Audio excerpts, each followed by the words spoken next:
An environmentalist couple vanished in an Alaskan park in 2003, leaving behind only questions. But years later, when a grizzly bear was found prowling around their tent and authorities shot it down, what they saw was something better left unseen. Subscribe to the channel, leave your like and comment which part of the world you're watching from, because now I'm going to tell you how all this happened. This is not a story about immediate triumph or quick redemption. It begins with a quiet spiral that almost erased a man before anyone beyond his suburb knew his name. Timothy William Dexter came to the world on the 29th of April, 1957, inside a modest hospital in Long Island, New York. His parents, Val and Carol, kept a small white house on Maple Street where lawn sprinklers clicked through humid summers and school trophies lined the mantel. By the age of 12, Timothy was already gliding through neighborhood pools with a swimmer's rhythm and reciting classroom essays that earned neat red check marks. Teachers noted his flair for description, while classmates remembered the way he inflated every anecdote as though performing for an invisible camera. After graduation in June of 1975, restless ambition led him west. He packed a single suitcase, boarded a midnight bus, and reached Venice Beach, California, 2 sunsets later. The coastal air felt electric, alive with possibility. He adopted a surfer's stride, bleached his hair in the salt spray, and told audition panels that fame was only a matter of persistence. For nearly a decade, he hovered in the margins of sitcom cast lists, waiting rooms, and fast food commercials. The closest brush with recognition arrived in the spring of 1985, when producers for the television series Cheers narrowed their search for a new supporting role to 2 finalists. Timothy's name was on that final sheet, but another actor stepped into the lights. The phone call that ended his suspense also fractured something internal. Disappointment seeped into evening routines. First came pitchers of cheap lager, then vodka, then a scatter of prescription pills traded in backroom diners on Sunset Boulevard. Friends noticed the change by winter of 1986. The once buoyant storyteller now slurred monologues in corner booths, insisting success had been stolen. Attempts at intervention met polished smiles and hollow promises. The spiral deepened until an October night in 1989 when he swallowed a careless mix of alcohol and tranquilizers. Paramedics rushed him to St. John's Hospital shortly after 2 o'clock in the morning. His chart recorded respiratory failure, a brief cardiac stall, and 48 hours under guarded observation. The crisis jolted him into fragile clarity. Lying beneath fluorescent panels, he listened to the beep of monitors and sensed the thin partition between existence and oblivion. Discharge papers listed him as stable, yet attending physicians advised immediate rehabilitation to prevent relapse. Timothy walked out still trembling, resolved never to return under similar circumstances. He sensed that sobriety alone would not hold without a purpose larger than himself. Over the next few months he avoided former haunts, attended community meetings, and filled notebooks with sketches of reinvention. One mantra surfaced repeatedly: leave, begin anew. Near the turn of the decade, while flipping through a worn travel magazine at a laundromat, he paused on a photograph of towering firs framing a river of silver salmon in Alaska's Katmai National Park. Beside the river, a brown bear stood massive and oddly serene. The image triggered an impulse stronger than any audition notice. He circled the page, tore it out, and folded it into his wallet. By early spring of 1990, Timothy had purchased a budget airline ticket north, convinced that miles of wilderness might anchor a life still teetering. What awaited him beyond those forests would redefine not only his name, but the thin line he believed separated devotion from recklessness. The commercial jet descended through low clouds over Anchorage on the morning of Friday, the 6th of April, 1990. Timothy Dexter, still underweight from rehabilitation, stepped onto the tarmac, carrying a single blue backpack and the torn magazine photo that had led him here. He was 32 years old and had never camped outside a manicured state park, yet within 48 hours, he would board a smaller propeller plane bound for the southwest corner of Katmai National Park, a reserve larger than several American states combined. Spring in Katmai arrives late. Snow lingered in drifts, and spruce trunks cast long shadows across braided rivers fed by meltwater. Rangers were just reopening seasonal cabins, while bears, newly awakened, began searching for the first salmon runs. Timothy's flight landed on a gravel strip near King Salmon just after 9 o'clock on Sunday, the 8th of April. From there, a park maintenance worker offered him a lift by skiff to the mouth of the Hallow Bay Inlet. Records note that he carried borrowed gear: a canvas tent, a lightweight sleeping bag, a camp stove with 2 fuel canisters, and 8 cans of beans. He had no firearm, no pepper spray, and no electric deterrent fence. According to later interviews, he told the boat pilot that he planned only a brief, observational stay, perhaps 5 days. The shoreline greeted him with silence, broken by gull cries and the distant churn of breakers. Less than 3 hours after setting his tent above the high tide line, he spotted his first coastal brown bear, a large male threading tidal flats in search of submerged clams.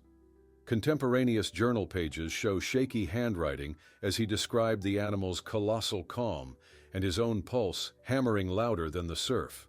The sight lasted less than 2 minutes, yet it reshaped his intentions. 5 planned days stretched to 10, then to 2 full weeks. Each dawn he rose before 6, climbed a low bluff, and watched until the last light slipped behind Mount Douglas after 10 at night. During this first stay, he obeyed posted guidance, maintaining the recommended 100-meter buffer and storing food in sealed bags. Even so, rangers who logged a routine overflight on the 18th of April marked his camp's position with concern. A lone, inexperienced visitor camped early in the season, miles from the nearest staffed station. Weather forecasts soon predicted a late snow squall, and a ranger radioed a warning through a passing fishing vessel. Timothy acknowledged the message but declined extraction, stating that conditions remained manageable. The squall arrived overnight on the 19th, dropping nearly 2 decimeters of wet snow. His tent sagged but held, and his notes reveal exhilaration rather than fear. By the 22nd of April, his provisions were nearly gone. He packed carefully, hiked to the shoreline, and signaled a charter boat with his mirror at 14:30. Back in King Salmon that evening, he avoided the bar scene and instead filled hotel stationery with a personal manifesto. The pages outlined a lifelong vow: sobriety through service, new identity through guardianship of the Katmai Bears. Within a month, in a Los Angeles courthouse, Timothy Dexter filed a legal petition to adopt the surname Treadwell, borrowing the sound of footsteps on forest soil. He also registered a nonprofit corporation named Grizzly People, listing its mission as education, advocacy, and on-site monitoring. Friends later recalled that he spoke of the trip not as a vacation, but as a revelation. The bears, he insisted, had accepted his presence, and by doing so, had offered him a second chance that no human agency could grant. Summer was still weeks away, yet he had already purchased a return ticket for early June, planning a stay of 3 months. Timothy Treadwell's new path was set, guided by a conviction that proximity to wild creatures could insulate him from the substances and failures of his past life. The second arrival occurred on Wednesday, the 5th of June, 1991, when Timothy Treadwell stepped once more onto the gravel of King Salmon Airstrip, this time carrying 2 camcorders, a stack of blank Hi-8 tapes, and incorporation papers for Grizzly People sealed in a plastic folder. He had raised $3,000 through small donations, enough to fund a full season. Rangers logged his backcountry permit for Hallow Bay, valid until late August, making it one of the longest single reservations on record that year. During the first weeks, he followed protocol. His camp sat on a bluff above the tidal flats, and he stored food in bear-resistant canisters loaned by the park. Sunrise on the 17th of June brought an extraordinary event. A female with 2 spring cubs wandered within 30 meters of his tripod. Timothy froze, camera rolling, heart rate later noted in his journal at over 150. That footage, mailed to friends in California, attracted local news interest and reinforced his belief that intimacy with bears could be both safe and persuasive. July advanced with constant filming. By the 10th, He had begun naming individual animals, Mr. Chocolate for a dark-furred male, Downy for a blonde juvenile. Field notes show the first deviation from safety guidelines on the 23rd of July, when he crawled to within 10 meters of Downy to capture a low-angle fishing sequence. He described the encounter as pure trust, omitting from public statements the ranger citation issued the next afternoon. The officer, Richard "Rick" Smith, documented that the visitor displayed cooperative demeanor, promised compliance. In private, Timothy wrote that official rules were fear-based, not bear-based. The pattern repeated over subsequent summers. In 1992, he extended his stay into early September, citing improved salmon runs. Camera evidence reveals distances shrinking, 8 meters, 5 meters, finally an estimated 1 meter on the 1st of August, when he reached out and brushed the damp guard hairs of a resting male. No immediate incident occurred, and the lack of consequence emboldened him further. That same season, tourists ferried by commercial guides began encountering Timothy in the meadows. Many carried consumer camcorders, and clips soon circulated of a lone man standing shoulder to shoulder with a creature that outweighed him by a factor of 6. Reporters framed him as "bear whisperer of Katmai," a phrase Timothy adopted readily during autumn lecture circuits in Seattle and Denver. Donations rose, enabling purchase of a lightweight digital camera and solar chargers for the summer of 1993. Behind the acclaim, official concern mounted. Ranger logs list 6 separate warnings in 1993 alone, including one on the 15th of August, when Timothy stored cooking gear less than 20 meters from his sleeping area. Rick Smith's field summary noted pattern of escalating boundary violations. Still, regulations at the time carried minimal penalties, and Timothy treated each citation as evidence that governmental structures misunderstood his bond with the bears. By late September of that third summer, as he reviewed nearly 40 hours of tape in a rented Anchorage editing suite, Timothy concluded that closer footage translated into stronger emotional impact for viewers. He wrote a single line beneath the final reel: "Prove trust is the real barrier." That conviction would soon draw new admirers, among them a Colorado physician named Amy Huguenard, whose path would intersect his before the next decade closed. Interest generated by those early reels soon carried Timothy Treadwell far from Alaska's tidal flats and into conference rooms lined with folding chairs. On the evening of Thursday, the 13th of February, 1997, a winter lecture at the Boulder Wildlife Society drew nearly 80 listeners despite fresh snowfall. Among them sat Amy Lynn Huguenard, a 31-year-old emergency physician who had traded a hospital shift for the chance to hear first-hand accounts of brown bears in situ. Notes later found in her spiral pad list medication dosages beside sketches of ursine anatomy, a pairing that hinted at both her vocation and her curiosity. Timothy, now 39, opened the session with a 15-minute montage cut from his 1996 field season. Viewers saw towering boars fishing within arm's length and heard narration that framed the encounters as mutual respect rather than spectacle. After the lights returned, he spoke for an hour, waving sun-bleached hands and describing barriers of fear that separated humans from the natural order. When questions ended, Amy approached the merchandise table with cautious steps and acquired a copy of the tape.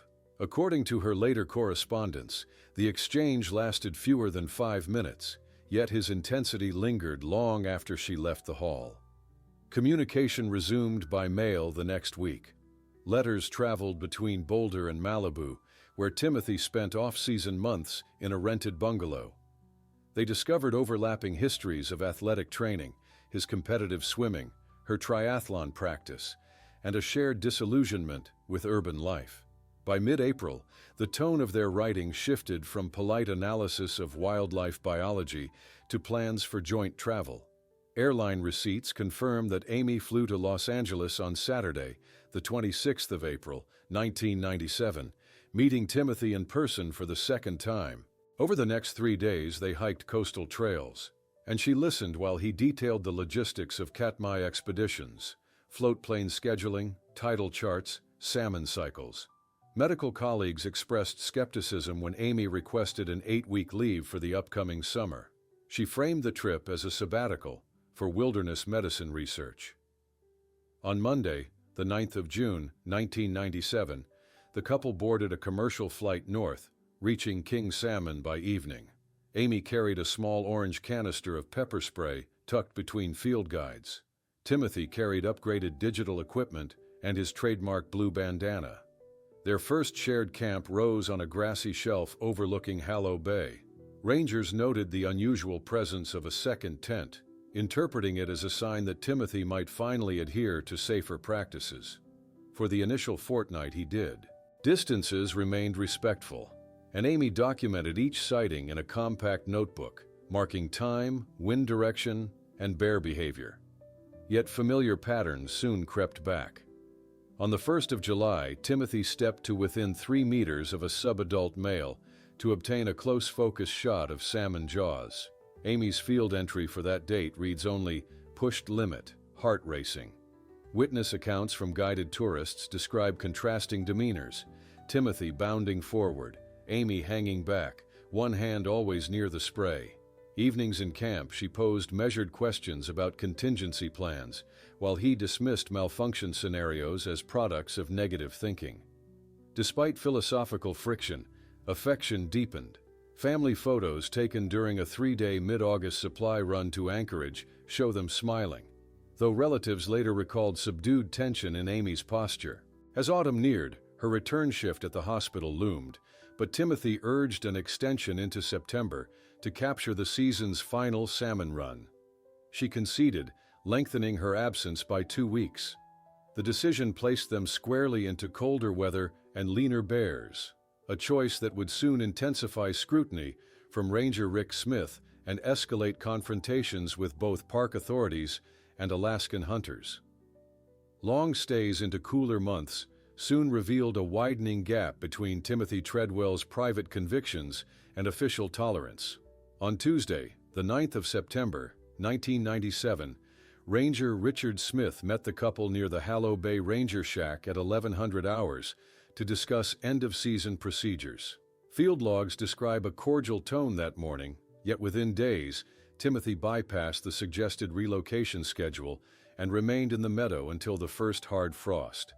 That single extension set a pattern repeated over the next 4 years. During the summer of 1998, visitor numbers to Katmai rose sharply, and guides radioed multiple sightings of Timothy positioned within arm's reach of feeding bears. The National Park Service responded on Monday, the 3rd of August, issuing a written warning that outlined 5 safety conditions: 100-meter distance, separate cooking area, nightly food storage in approved containers, rotating campsites every 7 days, and mandatory check-ins by portable radio. Timothy signed the form, but soon filmed himself declaring that paper barriers cannot cage devotion. Viewers of his public presentations never saw the document.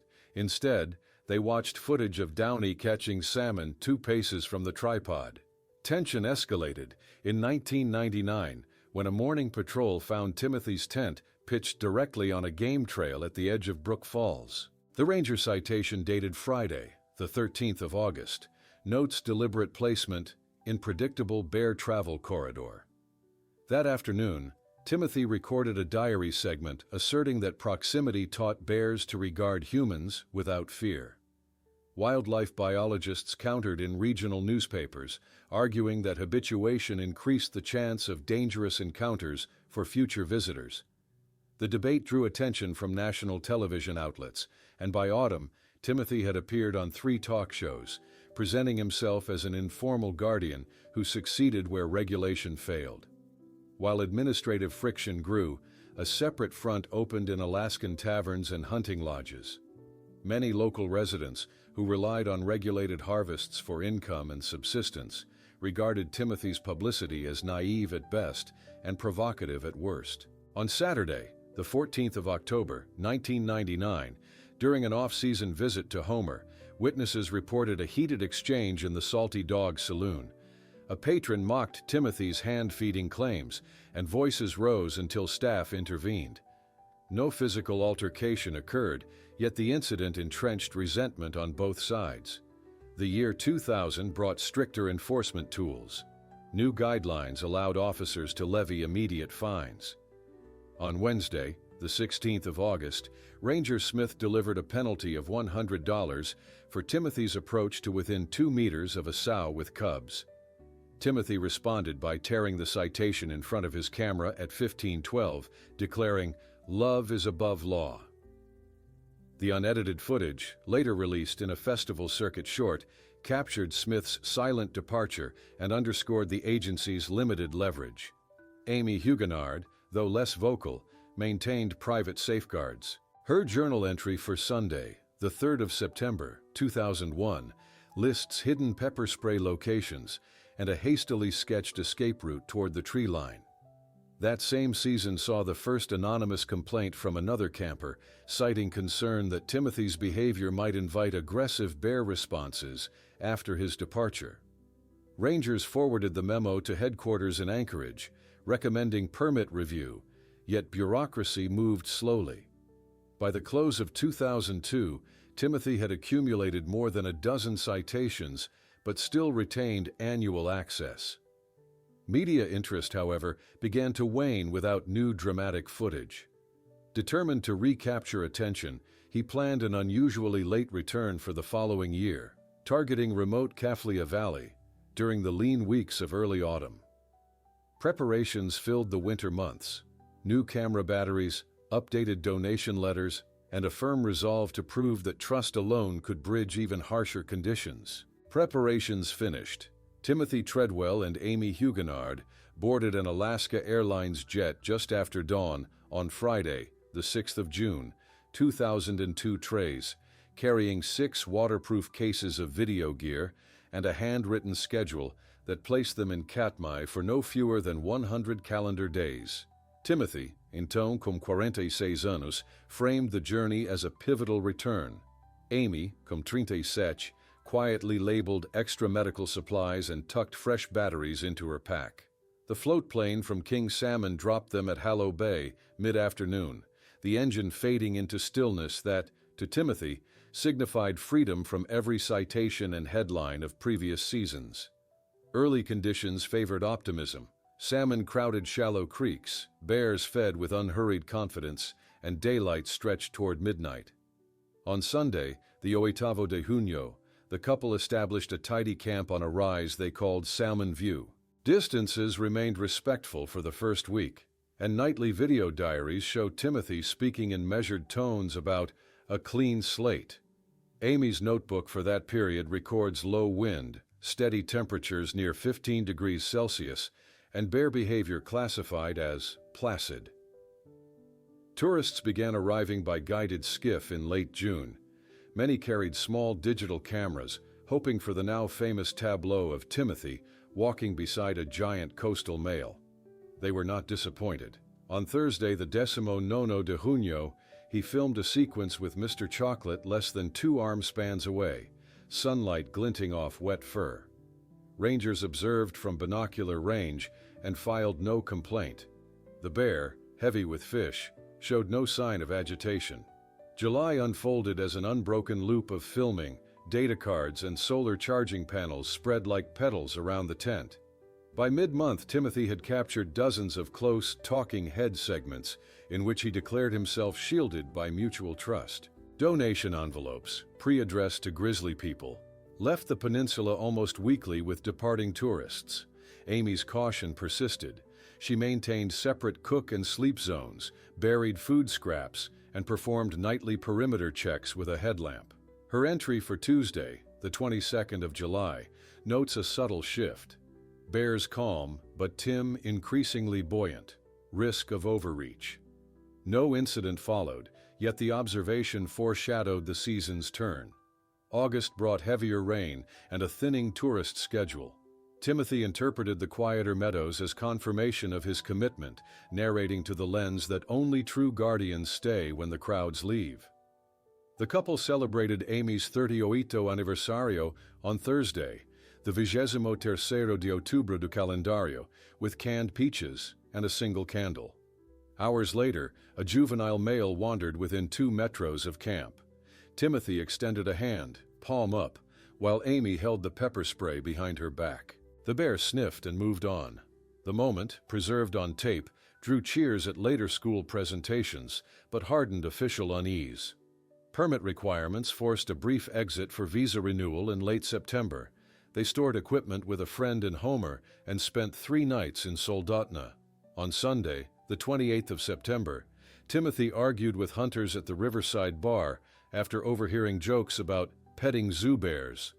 Cell phone footage captured him outside afterward, eyes wet, stating that only the bears truly understood him.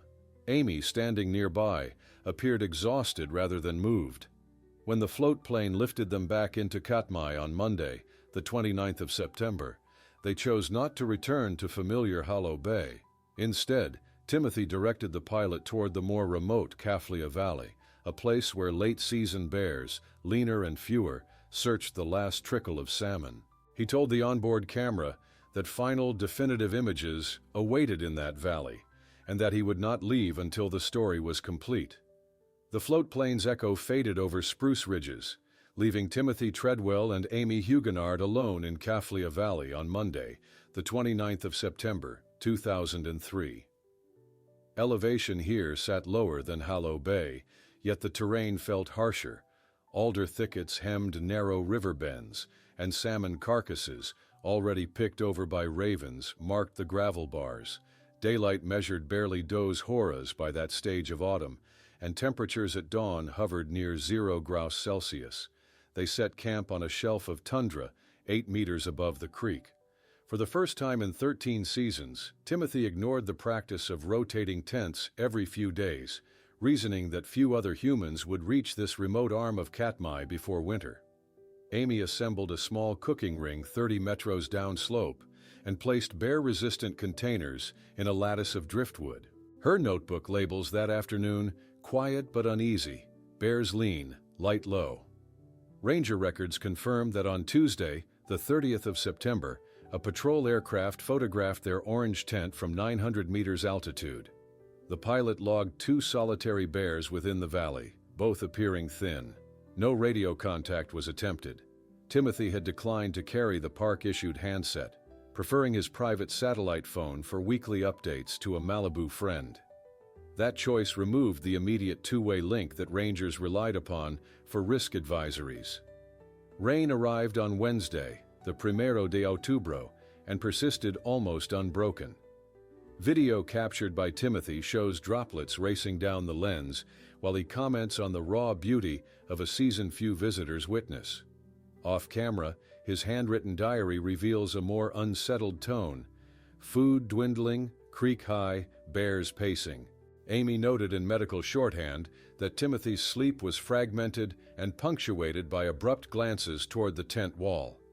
Between Thursday and Saturday, the 2, 3, e 4 de Outubro, they recorded 5 separate bear encounters at distances under 6 metros. The animals, ribs visible, searched among rocks for late salmon that never materialized. In one sequence, a large male lifts its head, nostrils wide, then trots directly toward the camera before veering off. Timothy later reviewed the footage frame by frame, calling it edge of survival storytelling. Amy wrote a single sentence that evening: "We are now part of their calculation." Food reserves shrank to oatmeal, pasta, and a half bag of trail mix. The couple considered departing early, but cloud ceilings remained below safe flight minimums for pilot Willie Fulton.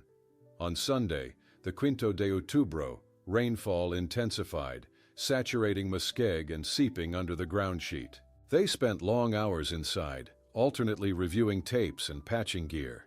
Shortly before dusk, Timothy walked to the river mouth, where he spotted new tracks, prints deeper and broader than those seen earlier. He estimated the animal at 400 kilograms, likely an older male delayed in its search for calories before winter torpor. Returning to camp in growing dusk, he spoke into the camera about a final push for high-stakes images. Amy, standing at the flap, kept her concern private, yet her journal shows a last entry that night. "Tim anxious, large bear near, Hope weather clears soon. As darkness settled over Kaflia Valley, the rain slowed to a mist, and the silhouettes of spruce merged with cloud. The couple zipped the tent door, unaware that the new tracks at the water's edge would alter every expectation forged across 13 summers of apparent harmony. Dawn arrived on Monday, the 6th of October, 2013, cloaked in low mist that clung to Kaflia Valley's black spruce. At 6:30, Celsius readings hovered just above zero, yet Timothy Treadwell stepped from the tent barefoot to draw water, greeting the gray light with a practiced salute to the camera. Breakfast consisted of instant oatmeal divided into 2 tin mugs. Amy Huguenard suggested rationing the final packets, but Timothy answered with a plan. Capture one last sequence near the river mouth, then prepare for extraction on Wednesday, when pilot Willie Fulton was due. Just after midday, at exactly 2 horas e 30 minutos, Timothy initiated his weekly satellite call to Jewel Palovac in Malibu. The log of that conversation, later provided to investigators, records him saying the pair were doing great, weather harsh, bears calm. He gave no hint of the thin bodies recorded on tape the prior evening. Amy, leaning close to the phone, confirmed their intention to meet the pilot at the usual gravel bar. Rain returned by mid-afternoon, tapping steadily on nylon. Confined inside, they reviewed footage from the previous 5 days, searching for gaps in narrative. At King's Horus, Timothy paused on a frame showing the broad-shouldered stranger bear whose prints he had discovered. He named the animal Old Grizz, and speculated aloud that such a late-moving giant could provide the dramatic closure his film needed. Amy remained silent, tightening the cap on the pepper spray canister. Twilight descended early, at 19 Horus, with cloud cover muting the last traces of color. They boiled pasta, packed the cookware into a dry bag, and secured the bag beneath driftwood 30 meters downhill. Wind eased, but occasional cracking branches echoed from the alder stands. Sounds neither could confidently assign to weather or wildlife. At approximatamente 20 horas, Timothy unrolled sleeping mats, while Amy logged barometric pressure. Her final notation reads, "Calm sky, valley uneasy." Roughly 15 minutes later, the internal microphone of Timothy's digital camera activated. The lens cap remained in place, leaving only audio. Experts would later timestamp the recording at 20 horas e 10 minutos. The first recognizable noise was a prolonged low growl, followed by the rustle of nylon as Timothy likely reached for the tent flap. His voice rose in alarm, instructing Amy to retreat. Metallic clangs indicated she struck cooking pots together, a common deterrent technique. The growl escalated into a roar, objects toppled, fabric tore. For just over 6 minutos, overlapping sounds of struggle, shouted commands, and pounding rain filled the tape. Then, abruptly, silence returned, broken only by wind threading through alder leaves. Night pressed on without further record. Stars failed to appear behind the overcast, and the valley absorbed every trace of turmoil. At first light on Tuesday, the 7th of October, pilot Willie Fulton lifted off from King Salmon, expecting a routine pickup roughly 90 minutes later. He carried extra cargo straps and a thermos of coffee, unaware that radio silence from the clearing in Kaflia Valley would signal not simple lateness, but the aftermath of an irreversible event. Thin cloud layers broke beneath the propeller tips as Willie Fulton banked south over Kaflia Valley at 10 hours and 50 minutes on Tuesday, the 7th of October, 2013. From 300 metros he spotted the orange tent, yet something appeared altered. Fabric lay flattened, gear scattered, and a large brown figure paced slowly beside a heap of torn packs. Circling lower, he cut the engine to idle and shouted Timothy Treadwell's name through the cockpit window. No reply drifted upward, but the bear lifted its head, ears slicked back. Assessing the risk, Fulton powered away and climbed toward safe altitude. At 11 hours and 40 minutes, he reached radio range and contacted Park Dispatch in King Salmon, reporting an urgent irregularity. The National Park Service assembled a response team within 1 hour. Ranger Richard Smith led 3 colleagues, each equipped with standard-issue carbines and retrieval kits. A second flight carried a sling net for possible airlift of remains. Weather held steady.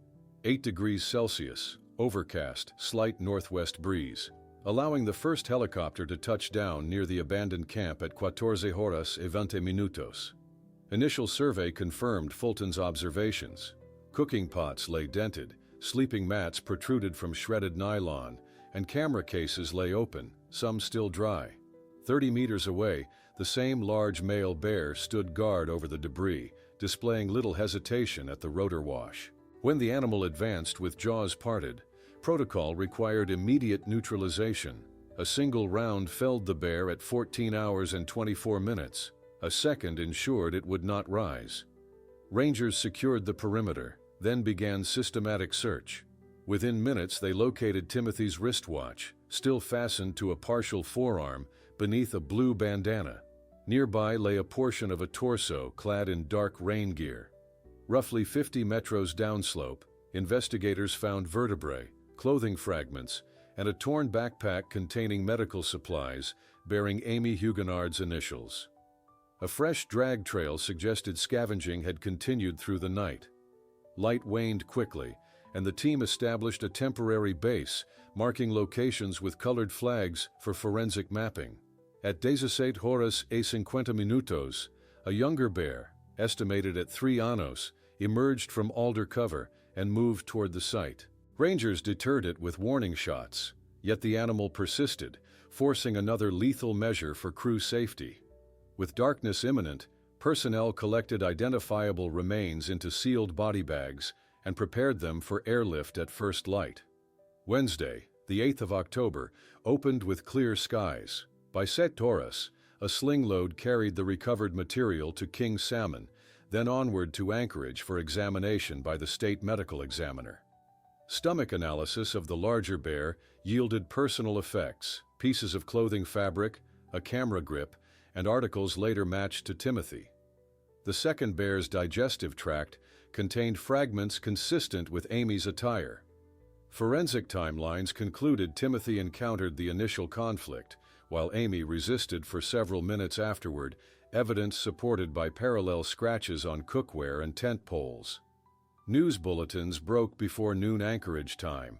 Reporters framed the event as the first fatal incident involving visitors in that sector of Katmai in decades. Questions surfaced immediately. Were park rules sufficient?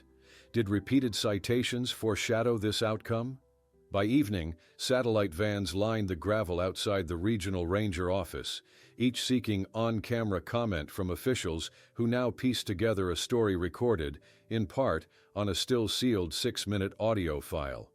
Crowds gathered outside the Anchorage Medical Examiner's office on Thursday, the 9th of October, 2003, as technicians moved sealed containers into a side entrance. By mid-morning, press briefings confirmed the fatal outcome, yet withheld explicit details, citing the ongoing analysis of a 6-minute audio file and a combined total of more than 150 hours of video. Journalists diverged. Some portrayed Timothy Treadwell as a visionary guardian caught in an unpredictable chain of events. Others labeled him a chronic rule-breaker whose choices had finally carried irreversible cost. Amy Huguenard, largely invisible in earlier coverage, emerged in profiles as a skilled physician whose caution proved insufficient against the hazards she had anticipated. The National Park Service convened an internal review panel on Segunda-feira, the 13th of October. Ranger Richard Smith delivered years of citations, warning letters, and incident photographs, outlining a steady escalation that policy had failed to restrain. Recommendations drafted that week included mandatory electric fences for overnight camps, compulsory radio check-ins every 24 horas, and an enforced cap on consecutive nights in one drainage. Katmai's superintendent signed the revised directives on Quinta-feira, the 23 de Outubro, placing them into effect for the next visitor season. Public reaction intensified when excerpts of Timothy's earlier lectures resurfaced on national television. Viewers watched him declare that trust and love are stronger than regulation, then learned how quickly that conviction had unraveled. Letters to Alaskan newspapers split almost evenly between admiration and condemnation. Conservation biologists pointed to a broader lesson. When wild animals learn to tolerate extreme proximity, they may later approach less experienced humans, creating new safety issues. Hunting advocates argued that Timothy's behavior strengthened anti-bear sentiment in rural communities that had never sought media attention in the first place. 2 years later, in Janeiro de 2005, filmmaker Werner Herzog arrived in Malibu to examine the recovered footage. He secured cooperation from Timothy's friend, Jewel Palavac, who now managed the archives of Grizzly People. Herzog spent quasi 4 meses viewing tapes that ranged from exuberant meadow monologues to private moments of self-doubt. The resulting documentary, Grizzly Man, premiered at the Sundance Film Festival on Sexta-feira, the 21st of January. Critics noted its restrained handling of the final audio, which Herzog heard through headphones but chose not to include, stating that public release would serve only voyeurism. The film revived debate, yet also broadened it. University courses in wildlife management began assigning the documentary as required viewing, pairing it with articles on field ethics and risk perception.